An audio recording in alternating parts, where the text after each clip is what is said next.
Sí, así es una enorme responsabilidad y como digo, un orgullo representar a CRA en el organismo, en este registro, que es un registro único, considero, porque representa tanto a los empleadores como a los trabajadores unidos en un mismo organismo para brindar asistencia o en definitiva administrar fondos de la seguridad social, ¿no es cierto?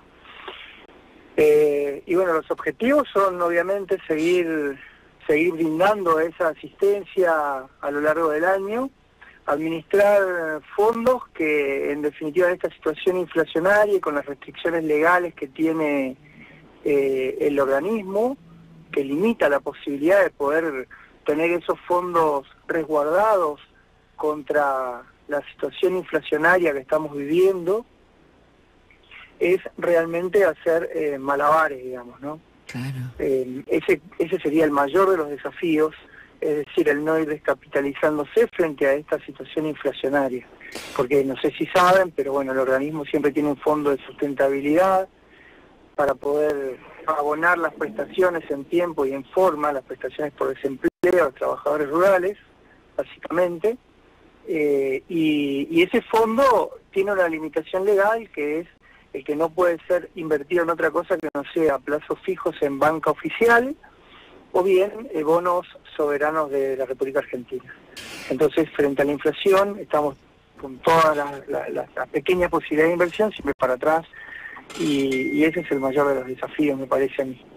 Adrián, para tantísima gente que nos está escuchando, productores, empresarios, pero rurales, pero también tanta gente que cree no tener vínculo con el campo, detallar un poquito la particularidad de lo que representan los trabajadores rurales en sí mismos, que es tan diverso, tan amplio, y esta ligazón que tienen con los productores en un organismo que no tiene muchos pares como el RENATRE, ¿no? No hay muchos organismos como el RENATRE. No existe otro, así claro. Diría, en la República Argentina no existe otro organismo.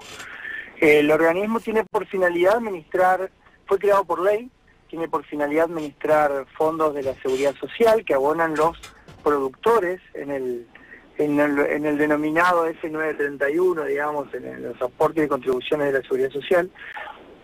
Y esos fondos se administran a los efectos de pagar el fondo de desempleo, digamos, de los trabajadores rurales, que más allá de los despidos que tiene que pagar el empleador, el trabajador rural tiene un beneficio de la seguridad social, que es percibir estos fondos de desempleo, que de alguna manera tienen dos finalidades. Por un lado, que le den una mayor cobertura al trabajador rural, y por otro lado también, la otra finalidad que tiene el organismo es capacitarlo para poder, de alguna manera, reinsertarlo laboralmente en el mercado del trabajo rural. Siempre las capacitaciones son destinadas a esto, a capacidades técnicas, digamos, o de manejos de trabajos específicamente rurales. Y bueno, este año, por ejemplo, terminamos el año dando 80.000 prestaciones por desempleo durante el año. Son 180.000 trabajadores rurales registrados y siempre la idea es ir buscando la mayor registración de los trabajadores rurales, de los empleadores y poder mantener el ritmo de estas prestaciones. Ese es el objetivo del organismo. Y la particularidad, como bien dijiste, fue el hecho de que está conformado el organismo por las 4 entidades del campo y la UATRE, que es el gremio que representa a los trabajadores rurales. Se trata de la segunda vez en que alguien de la provincia de Misiones ocupa la presidencia de este registro. Como productor, ¿cuál es hoy la realidad por la que está atravesando la provincia? Tan rica, tan hermosa, productiva y turísticamente, pero no exenta a las cuestiones climáticas y en muchos casos incluso a las cuestiones económicas del país. No, por supuesto. La provincia tiene la particularidad de tener varias economías regionales, digamos, varias producciones regionales.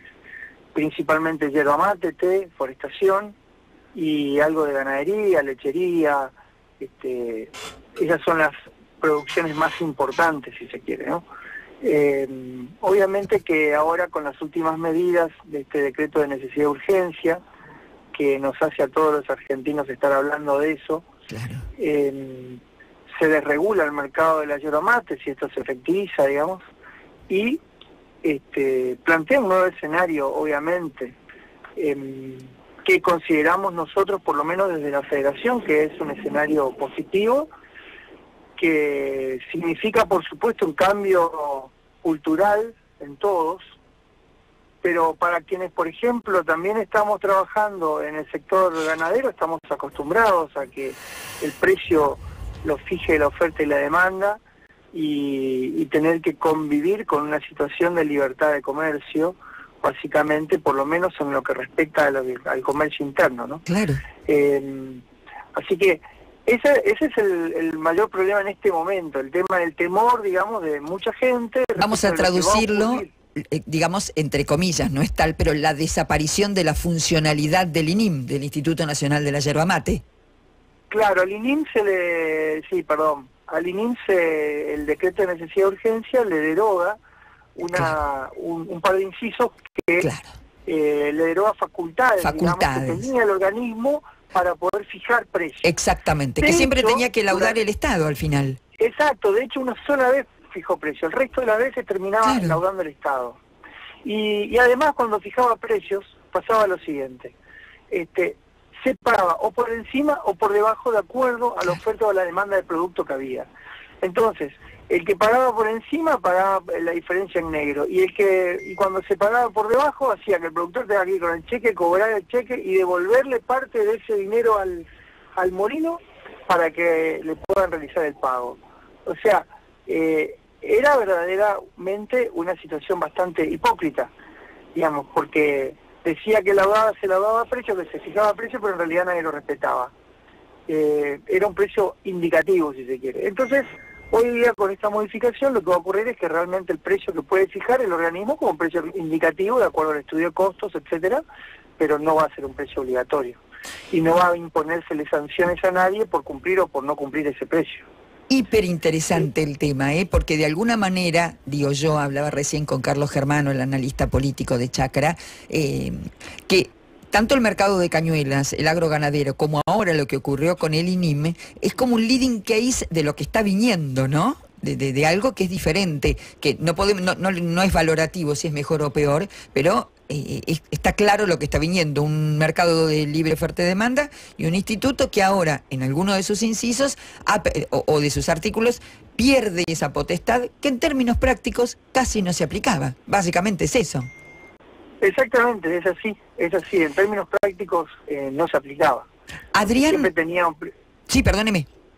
No, lo que dije, siempre tenía un precio por encima o por debajo del precio indicado o laudado, mejor dicho, por el Ministerio, porque insisto que siempre terminaba laudándose el precio por parte del Ministerio de Agricultura y Ganadería de la Nación.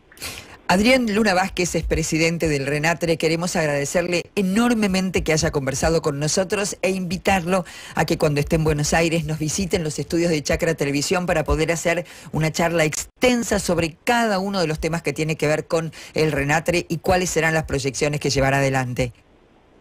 Bueno, muchísimas gracias por la invitación. Sin duda vamos a ir.